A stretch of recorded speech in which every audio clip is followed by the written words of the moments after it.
3, 2, 1, action. Hello, everybody. Welcome to our channel. Finally. We are finally here. We are finally here. It's been long overdue. But welcome to TechSistas, and we are a group of sisters trying to help other sisters. We're trying to have thought-provoking conversations. We're trying to maneuver around the tech industry, corporate, small companies and whatever. And, going around feeling all of those conversations. We'll have conversations about imposter syndrome, salaries, male versus female, everything. So we are here for you. Don't forget to like and hit that subscribe.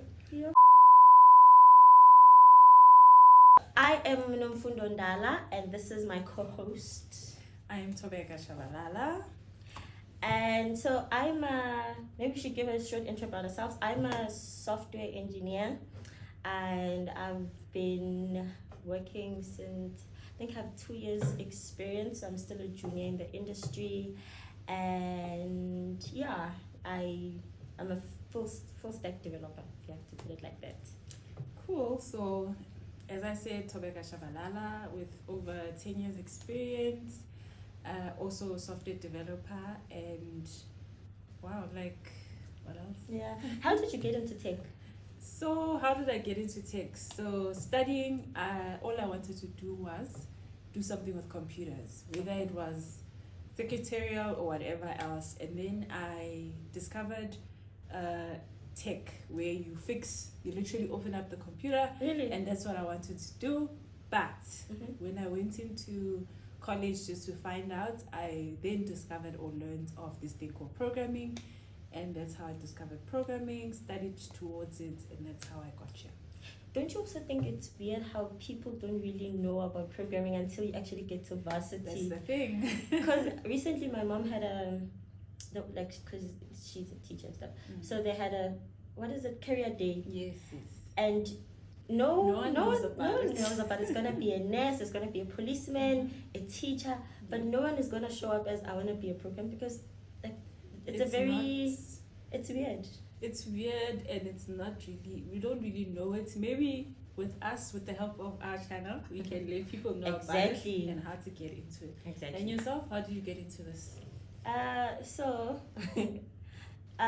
when I had to apply for varsity and stuff like that, initially I wanted to do I don't know what I mean. I applied for law, I applied for psychology, I applied for so many things that seemed to have money, So the last course that was left at TUT was IT. And my mom was like, but you don't know anything about computers. I'm like, but I can type. True. So it was the last course that was there, and I'm like, okay, cool. I think I did a little bit of research. It's like, oh, people earn money. I was like, okay, you know what? I'm in. So I don't think I was. Money. Yeah, I don't think I was like, I love tech and whatever.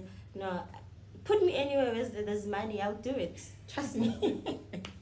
Cool. So yeah, that's how I got into tech, and I really didn't understand anything about programming. I was just like, what is programming? Because when I told my mom that I was going to do IT, she's like, oh, so you're going to fix computers? And in my head, I'm like, maybe I'm gonna type stuff for people, and then yeah, that's it. Yeah. So most of the time, people will say, fix my computer. Exactly. Do you know how to hack? Yes. Yes. So do you guys hack? So, IT is a very male-dominated industry, and why do you think that is? Sure. I think, again, it goes back to the fact that we don't know about it. So, for example, with me, right, speaking of the different paths we took to get here, right? Yeah. Knowing what I know now, I would have gone to a different varsity. Honestly, if I knew about what I wanted to study, I think I would have gone to a different varsity. Also, when you get to varsity, you find out that some people are actually doing an intro to programming at school already. Now I'm getting there, I think I've not done any intro. So I'm guessing it's because we don't know about it, and perhaps it's not all schools are doing it. Now we have a nice, we've got grade R's, 6-year-olds starting with coding, and I think for them it's better, they will know about this. But for us, or for myself, especially, it's just because we didn't know about it. Yeah, and I also feel as if I think it also goes back to back then when women were not like allowed to do such work and whatever. So which is why there's gonna be a lot of men and stuff like that. But so I had a conversation with someone about this is such a male dominated industry, and this person said to me, why are you complaining? Because no one's complaining about the nursing industry being a female dominated industry. But do we know that they're not complaining though? That's the thing. And my thing is, if we as women want to complain that this is a male dominated industry, no one's stopping the men from complaining. If you want to complain about nursing, go complain. So yeah, I think that was the thing that we had a conversation around, that we women like to center everything about us about ourselves, especially women in tech. Which is why there's something called women in tech and nothing called men in tech or whatever. But no one's stopping you guys from doing it. But also, I think with every male-dominated industry, not just like programming, with every male-dominated industry, there is that thing that to say women in mining, women in tech. Exactly. So it is there, and it's only because we still have so little representation. Of course. That's all. Yeah. And I think that also a lot of men or guys or males, they don't root for us in this industry. Like they don't really give us that support that what, you women are doing great and you coming exactly. So we need each other, and it's also very heartbreaking to see women not supporting each other, because it's just like already the men are breaking us down. Why exactly? Like as a sister in tech, help me climb the corporate ladder. As a sister in tech, speak about me in rooms when I'm not there, vouch for me and stuff like that. So knowing now what you know, would you say you took the best path when it comes to tech, or do you know better paths in the industry? I think there are better paths, well, for my sake, because I went to a varsity where you study a diploma first, you take 18 months or something like that, and most of it was self-study, so it was a bit difficult. Coming in, not knowing anything, it was a bit difficult. So I wish maybe I would have gone to a varsity where it's like a 3-year full-on course. That's the part I wish I could have took. However, still you get to learn. I think the nice thing about our job is you're continuously learning. So you don't really feel out of place because you're continuously learning. So yourself? I think I'm happy with the path I took. I know there's better paths, and because I'm still a junior in the industry, so I feel like maybe there's still more to explore and whatnot. But I can't complain much for now. So yeah. And what would you? Let's say someone right now wants to join the tech industry. Some people make it seem so easy, actually. Yes. On social media, there's this thing of how everyone wants to break into tech, which is absolutely great. It's a great industry to be in, because it's not those industries where you get scared that we're gonna be replaced by machines, and not really creating the machines. So you won't feel like there's a job security kind of. So everyone wants to break into tech. However, there are some people who make it seem as if too easy. Actually, this is their line. You can become a developer in just 6 months. No, I'm not even trust. It's been 2 years. The stuff I don't know. So you can't become a developer in 6 months. You won't. And I feel like people just need to stop lying when it comes to this thing.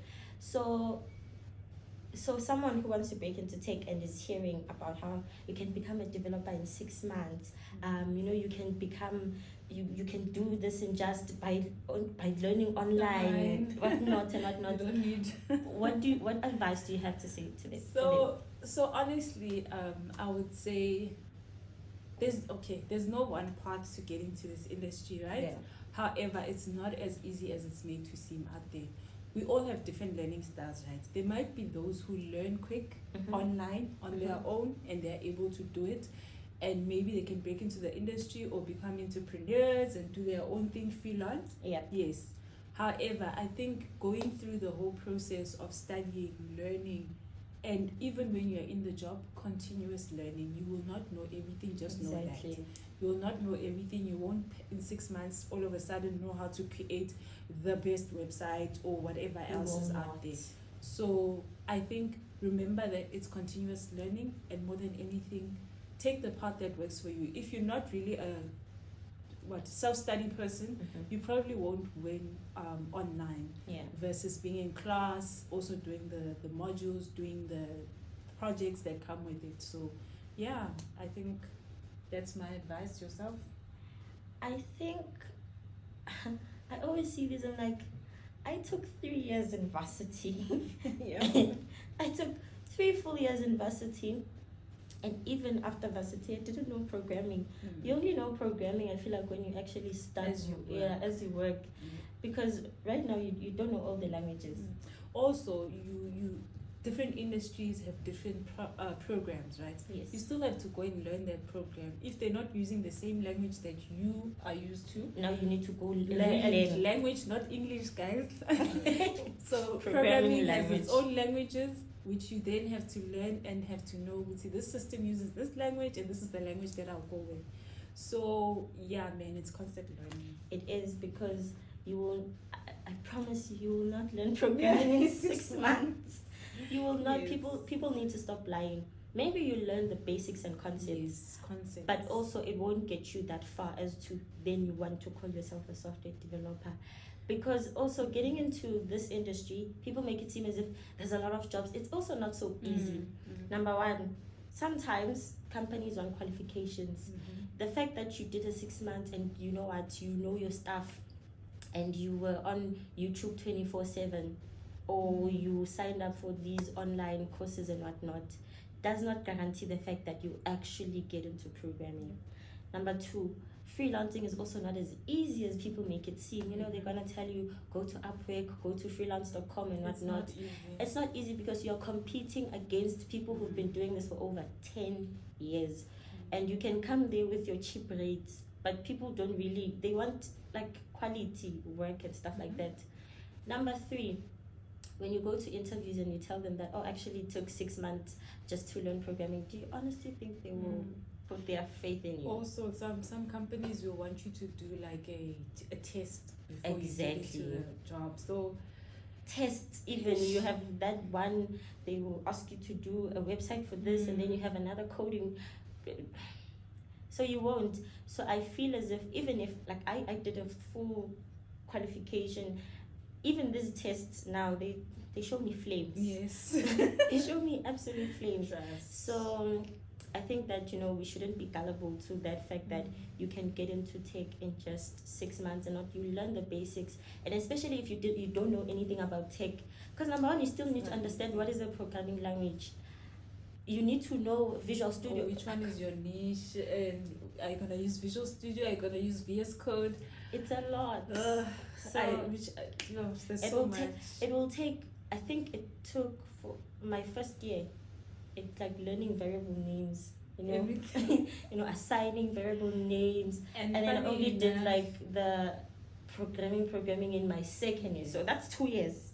Well, not 6 months, but anyways, it's fun. And different frameworks. Now we're learning a new framework. Exactly. 10 years. I've been more than 10 years in the industry, but I'm still learning. So it's all about learning, and you must love to learn and be.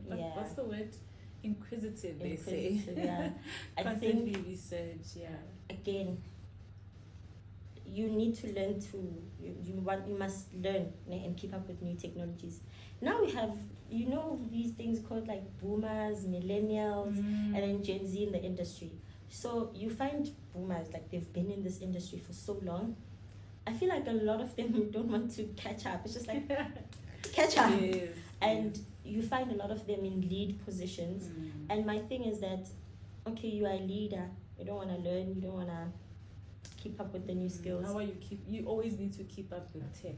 What's going to happen? Because you're leading this now, and you don't want to learn Angular. And you don't want us to replace and could maybe replace the systems with new systems. So you know COBOL, it's out. No one's old. using it anymore. Yeah, So, hence it's constantly. Hence, I will say constant learning. Even if you get to a place where in this male-dominated industry, you climb up the ladder, constant learning, keep up.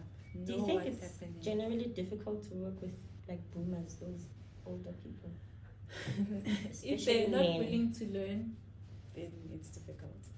If they're not open to the different things and many ways, like there's many ways to do something, and it's not just your way, or it's not just one way of doing things. Yeah. If you're willing to learn and you're open-minded, then it's easy to work with you. So learn. Okay, so we'll have a lot of conversations around different topics, how to get into tech, and maybe someone who did online versus someone who went to school, and the differences, how they actually got jobs versus all the job hunting process. Also, we will discuss salaries and how are women really getting paid less. I was the paid parity question. I heard I was listening to this other channel. They were just talking about the economy, stuff like that, and this one guy said women are cheaper in the Wow. I think I was washing dishes when I was listening to him. I turned to my team and like, excuse me. He said, yeah, well, because women are cheaper, and then they started having an argument around that. But it raises a question: are we cheaper? Is that why now there's an initiative or this huge want or need to hire women? Yeah, because you see in organizations, they go over the past year we've hired over 30,000 women. Why? Why did you hire the woman because it's a cost saving to you? Yeah. Or did you hire the woman for the BEE stuff as well? Because we're gonna tackle all of those and answer all those, and hopefully we have people in leadership who be willing to come and just let us know, be open and frank. Yes, experts in the field cheap. experts in the field, your HR people that will come and have these conversations, because they deal with these people every day. So they will tell us that last week we hired a man and we hired a woman. They did the same job, but the woman was getting paid half of what the not paid for the role. Exactly, they were paid for being a woman.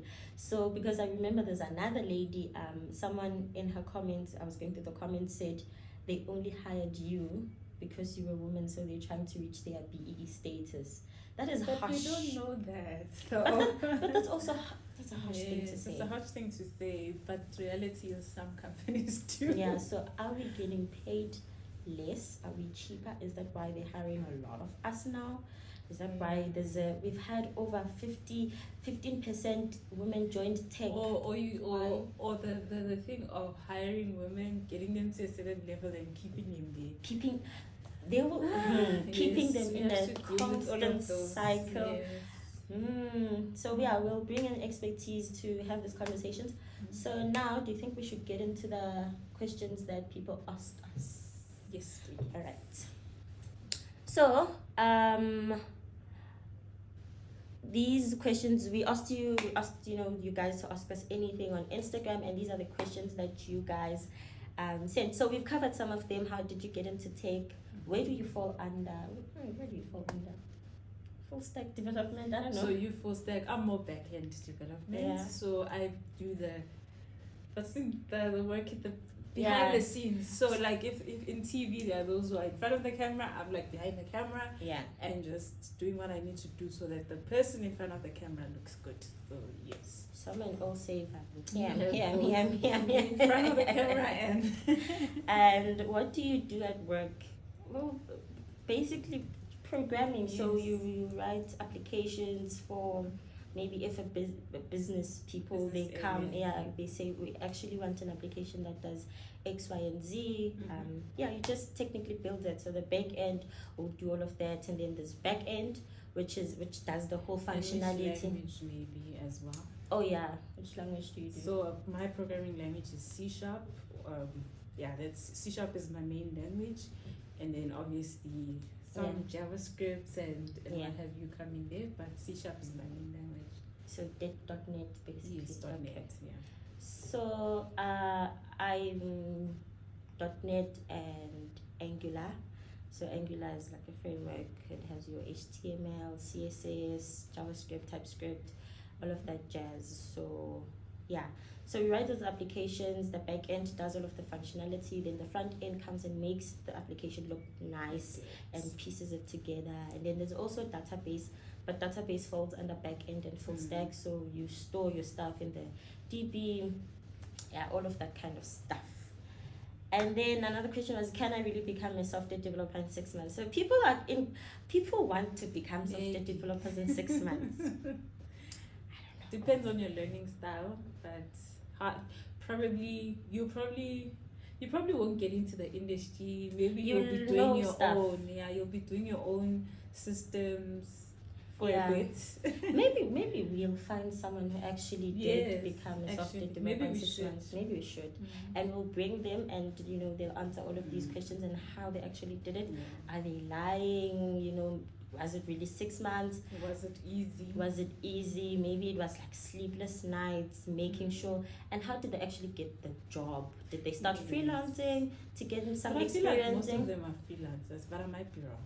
Yeah, maybe we can bring one that actually got into like an organization, like corporate or a company. If we find one. We find one, because it still baffles my mind. I'm not sure if it's possible, but yeah. Anyway. And then another question said, can you share your personal journey and experience as a woman in the tech industry? What inspired you to pursue this career in the field? I think we've covered that. Yeah, we've kind of covered that. What unique challenges have you faced as a woman in tech, and how have you overcome them? Sure. I think more than anything, it's the concept of the glass ceiling, right? Where you get to a place where you feel like, I really can't hit up over and above this thing so that I can maybe grow or step up the ladder. So that's one thing.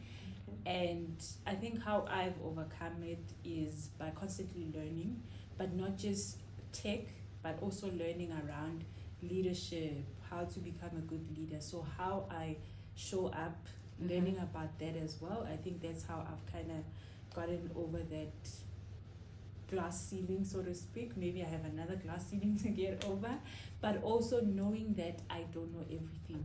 If there's one thing I've had to learn the hard way, is you don't know everything, and even everyone around you doesn't know everything.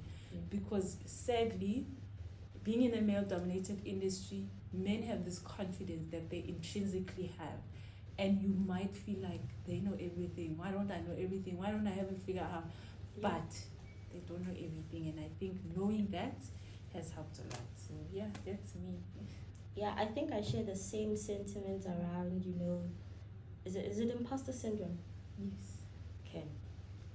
Feeling like, when I started that new role, when I started that new role, I was so scared that, what if, because I'm the only female developer there. Find you out. Exactly.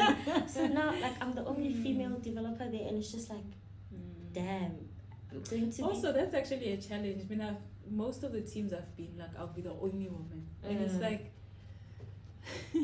Exactly. So I think when I was working with you, it was easier that, there's another woman at least. Like, I don't know, because you feel that I have someone I can rely on, I have someone to fall on and whatever.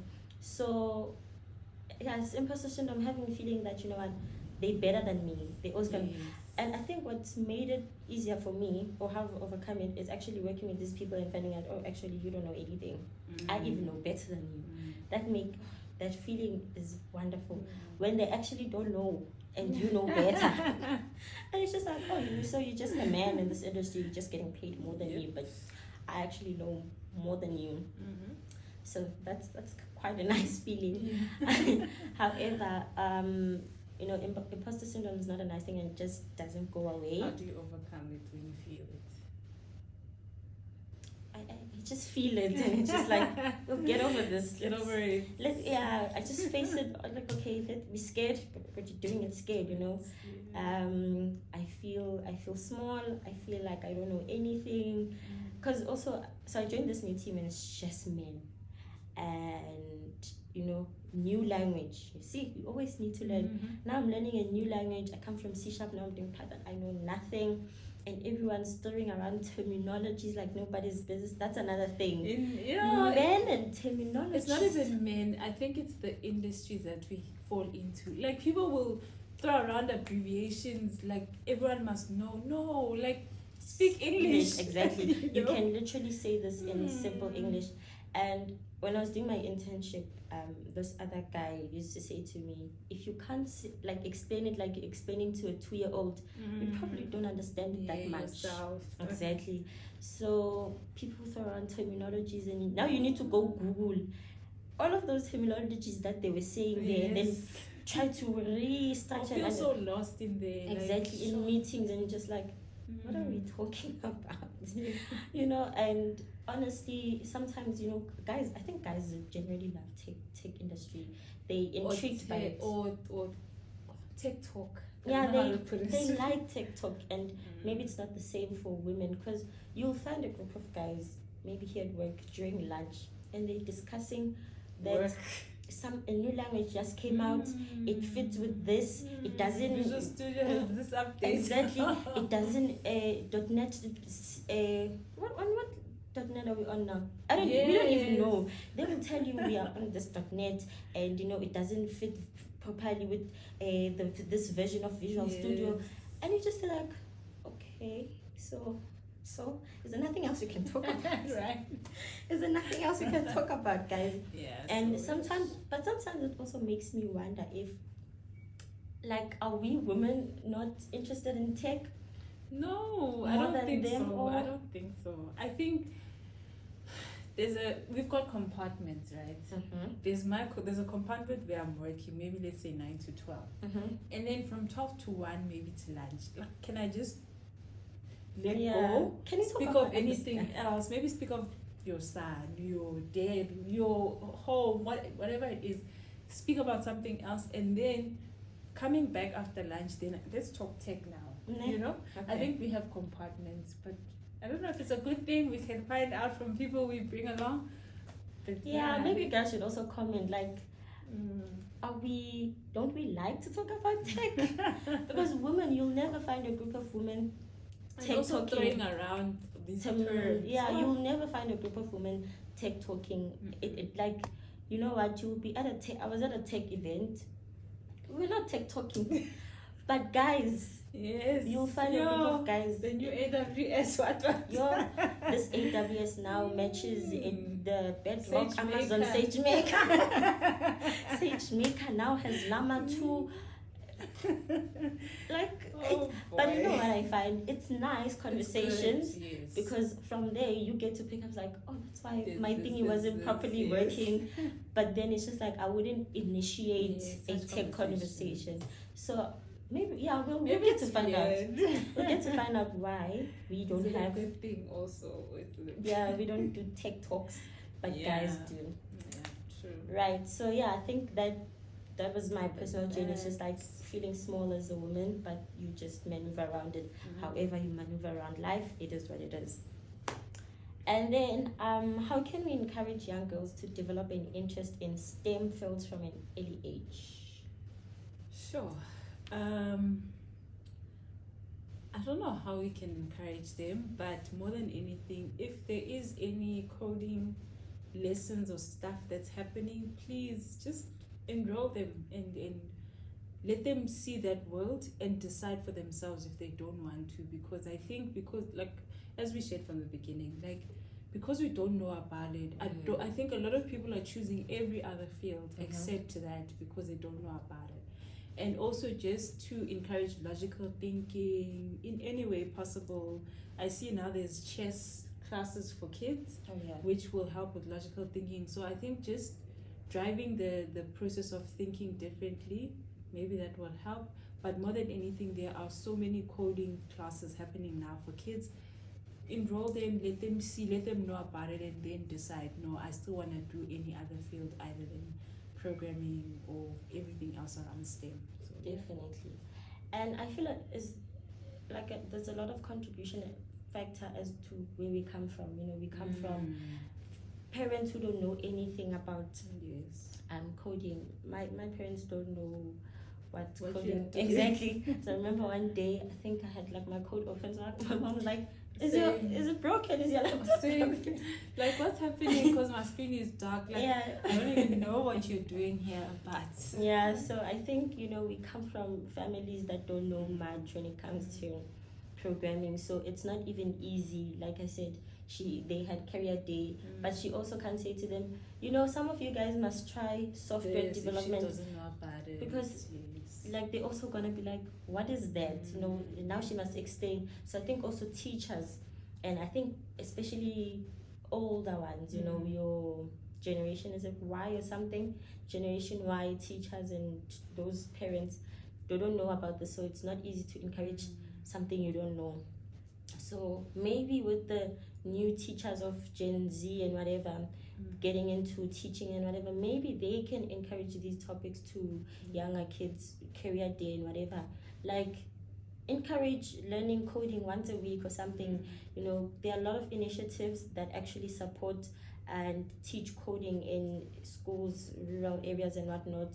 So these are initiatives that schools can go for and learn about. So I think I think for us, we can also just share some of those platforms that we've seen that are actually helping people learn coding, even if you have no background at all. So we'll share such things as well, just to also encourage you and show you some direction.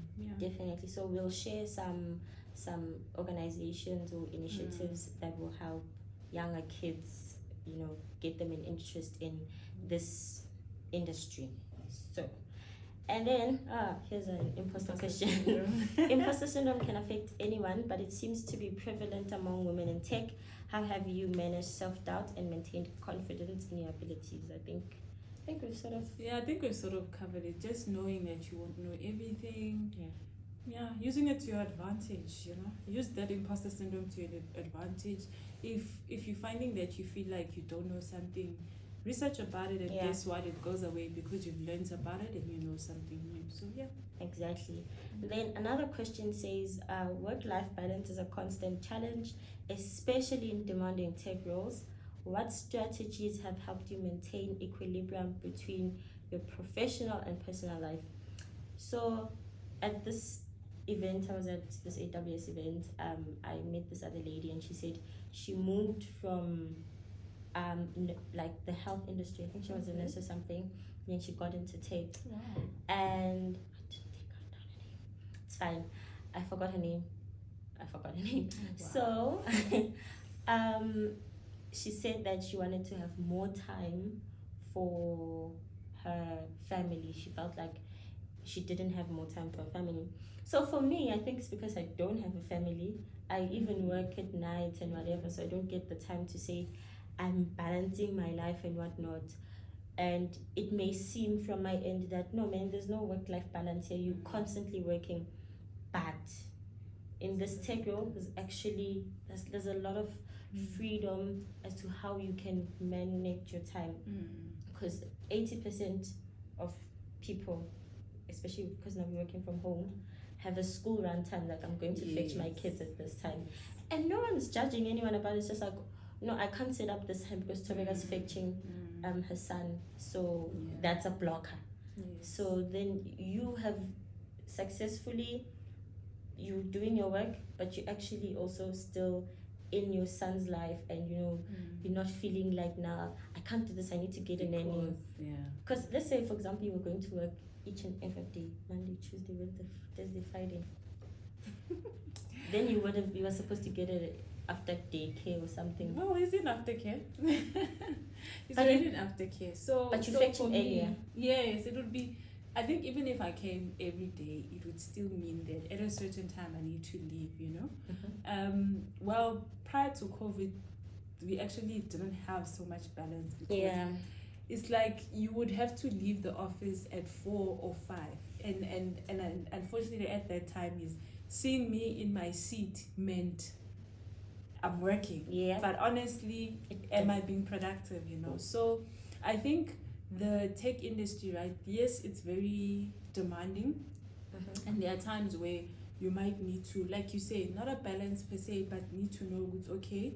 At a certain time, I'm spending time with the little one, and then at a certain time, I'll maybe go back to doing the work that I need to. But how I overcame it is like prior to being able to balance, because there was a time when COVID started, we all felt like I need to be online all day, and I mean the children were home as well, everyone was indoors. But there was a time where I needed to say, you know what, at 5 o'clock, close that laptop. And then you start having a habit of at a certain time I close my laptop. And then now you need to start on work in the mornings. It would say, okay, in the mornings, do I start working at 7 and knock off at 5? Does it make sense? Or should I actually have time to self and then log on and get on with the day? So I think it's, again, learning how to balance everything. It's not gonna come just like that. You just have to find ways to see, okay, if I take my son to school at 6, does it work for him? No, of course not. So how do I work it into my day? So yeah, I also feel like the organization you work for and as well, what they promote is quite important, because if I'm in an organization and I tell them that, you know what, I can't be around from 1 to 2, I quickly need to go somewhere, and then they start monitoring me like a hawk now. But I told you I was going. Yeah. So, but if you have an organization that, you know, promotes flexibility and they promote productivity more than, what was the thing, quality over something. Yes, the fact that quality over the quantity of hours. Exactly. I may be online from 7 until 6, but I've done nothing. I have no deliverable to show for the day. Exactly. But as compared to maybe someone being online for 2 hours, they're away for 4, 2 hours, they're away for 4, and they've pushed like so much work. It's because of the flexibility and, you know, that balance and stuff. So yeah, and I think we also need to one day talk about this thing of, why do I feel the need that, why do I feel guilty that I've been away for so long? Yes, like, and also rest. Like some people say, I deserve the rest. Like it's not like you need it. It's not like well deserved. Some people also like we're different. Some people in their diaries, they put nap time. Like, this is the time when someone takes a nap. And you know, when I'm thinking about taking a nap, I'm just like, I'm gonna be so away for and so long. You know, we need those naps. They're very important. Practice that one. We need a nap, at least 20 minutes in your day. So yeah. And then the last questions, one says, skill development is crucial. What resources do you recommend for one who wants to enhance their technical and leadership abilities? Sure. YouTube. I know. So Stack Overflow.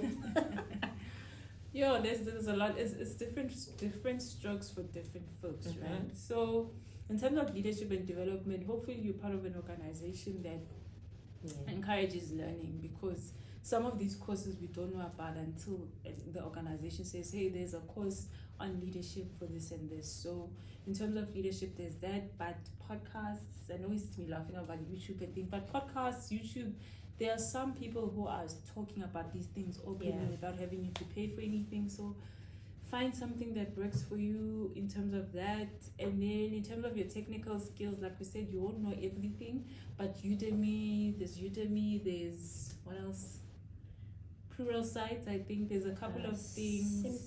Simply Learn. There's a lot of stuff. You can just search whatever you want. Stack Overflow, we laugh about it, but it gets us through the day. And the cream, what is that thing when you put like creme de la crop? Is it creme de la crop? Cherry on top. Cherry on top. ChatGPT. Yes, please use it. If you're in the tech industry, use it. You know, it makes life easy. And funny enough, I was not into it, but I've adopted. It makes life easier. It makes life. If you ask it the right question. Yes. This one guy once said that he doesn't need me. He'll go to ChatGPT and have his website and like, where is he now? Comment down below. Wow! Don't be spicy. I'm joking. I think we also need to talk about the fact that people think AI. Think, or they think that you don't even have to do a 6 months course. I'll just go online and create my website. Darlings, unless you're using what, but you also Wix, Wix.com. Wix, you just drag and drop. Yes. But yeah, you need to But understand how it still, works. But like an actual look and website, feel. you, because with Wix you can't like customize the stuff. You get what you get. Get what you get, and some of us don't like paying. Exactly. So you're probably getting a free version, not to the best of your, like not a nice website. So because I think we also need to have conversations around how other people think that like for example, if you go to ChatGPT and you ask it, I tested it and I said, build me a website. It said I can't build you a website. That's what it literally said. yes. But I can help you suggest frameworks that you can use. You don't even know what a framework is. Yes, you don't even know what that is. It's not going to build you a website unless you do that. You know the ChatGPT 4? There's like 3, the one we don't pay for. New one. The 4, which is you upgrade and you pay, it's like $20 per month. $20 is how much? 300 and something. I don't even know. I don't want to know. So this girl I saw on TikTok, she drew a login. She drew like a login page, and then she pasted it there and she said, please write me code for this using Angular. It did. It like took whatever she drew and wrote. But however, you need to be a software developer to understand all of these things, because it's not gonna go to your Visual Studio and say ng what there. You must generate all of those components by yourself. But anyways, so be it. If you feel like you can do it, good luck. Kudos for you. And then other people think that we're gonna be replaced by AI. No, man. We are writing that AI. I will unwrite it if it thinks it can replace me. No, it will not. I don't think it will replace our... Like, there's certain jobs and skills for the future. Also, we can talk about that with other people.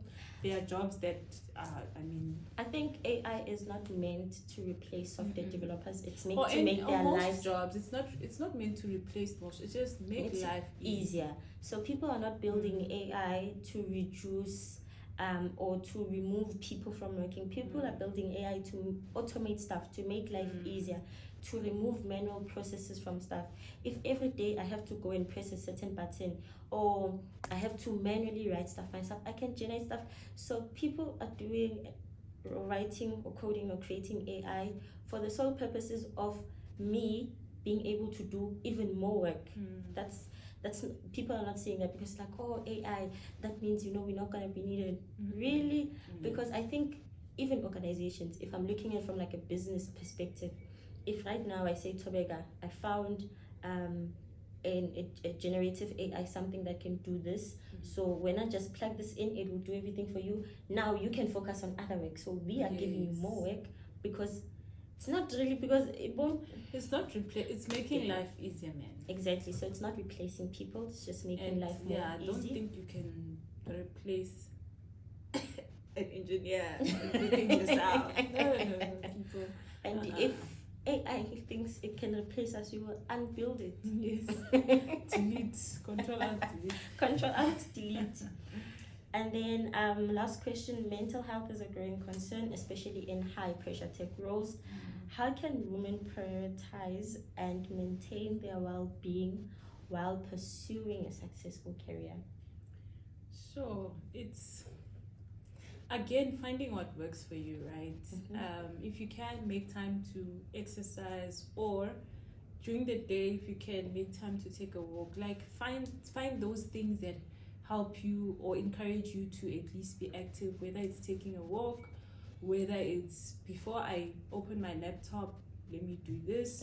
So form habits that will help you show up as your best self, right? So for myself, for example, I will drop off my son, but I'll make sure that at least let me put in 30 minutes before I start the day, because once you start the day, obviously there's emails, there's meetings, there's whatever else. If you can, put it prior to the day, but if not, work it into your day. Like they even say a simple thing as, if I'm going to make coffee, let me squat while the kettle is boiling. Okay. So work it into your day. If you not necessarily can put aside 30 or an hour before the day or after the day, work it into the day. Find ways of being active. Well, that's one side of mental health. Yeah, I think that also, how whatever works for you as a person, because I can give you advice and say do this, Yes. but whatever works for you and how you want to deal with your mental health.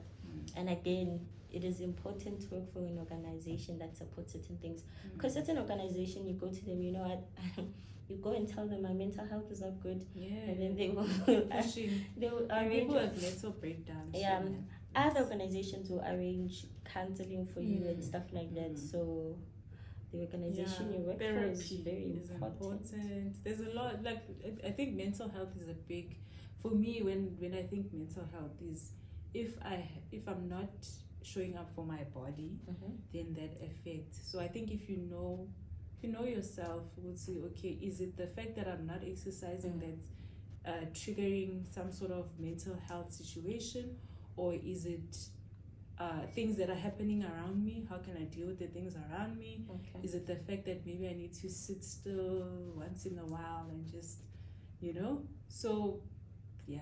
If it depends what works for the person, and because it's a big, I've touched on exercise. You've touched on seeing therapy or having an organization that supports that. But there's more to it, and maybe we can again bring someone else who can really explain further. I think another conversation we need to have later in the stage is around working for organization for money and working for organization for benefits. Because some people work for certain organizations because of money. Let's say I go and work at a certain company. There are no benefits, no tax, only tax, but no other benefits, right? But they're getting a lot of money. And there are other people who work for benefits. I know very well that maybe I'm not getting so much money, but I know that if I want to pursue my studies, I know I don't have to pay for them. If I want to go and study this, if I want this, I go tell this organization. So I think this is when we need to have these conversations. It's also it's about priorities. Like, where do you prioritize? There's a lot of conversations. Because sometimes, I look at certain situations, I'm like, oh, this organization has so much money, they pay so well, and then I look at another organization, I'm like, but I can't do this and I can't do that. I can't, because I think it's different, and it's difficult when you're paying me so much, and now I want to come to you and say, no, I also want you to pay for my fees. And then we've already given you too much. Take from the money we're giving you. Because now it's just if I'm getting what I'm getting now, and I'm like, okay, I don't have to pay a cent for my fees though.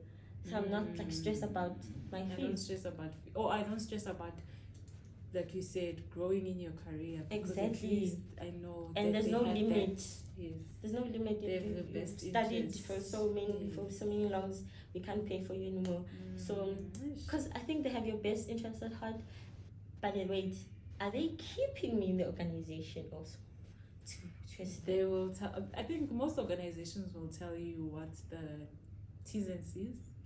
But also, is it important to you to study? Yes, no. Will the T's and C's outweigh the fact that they will bring an expert? We'll bring people who will talk and let us know. What do they think? Yeah. So I think those are all the questions, and nice first episode. We hope you guys enjoyed it. And we can't wait to bring you more and more conversations, more expertise around these. So many people are going to be on the channel, so many conversations, so much more. So you guys shouldn't miss out. So it's been real. Yes, stay tuned in. There's a notification button if you want to get notified anytime we upload. We hope to be uploading more often, but more than anything, we really want to bring people in who will also share sentiments around the questions that have been asked, because we might not have done justice to the questions, because we don't have the eyes of those above at times. So we're hoping to bring more people who will touch on especially work-life balance or equilibrium, as they put it, salaries, women, this industry that we are in that is male dominated. We're also gonna bring in some male leaders, and they're gonna have maybe tell us why they treating us the way they treat us. Wow, no man, they can share more expertise or help us, they say we are, what did they say in the beginning? We always complaining about being women in a place. Maybe they can share with us how we can either work our way out of that feeling of we are women in whatever. So yeah, because someone also once said that maybe we should stop putting gender to this. Yes. We don't know, because sometimes you try not to put gender and then like a gender specific something happens and just like, is it because I'm a woman? Maybe you raise like an important valid point and then another man raises the same point but he gets credit for you, and it's just like, and the did you not biases, hear me? There's a lot of conversations. So I think we've gone over time. There's a lot of conversations we can have, so don't forget to stay tuned. Click the subscribe button, comment, share, like with whoever you think that is going to need this or they might want to hear these conversations. We have so much more for you guys, so hope you enjoyed the episode. Till next time, bye.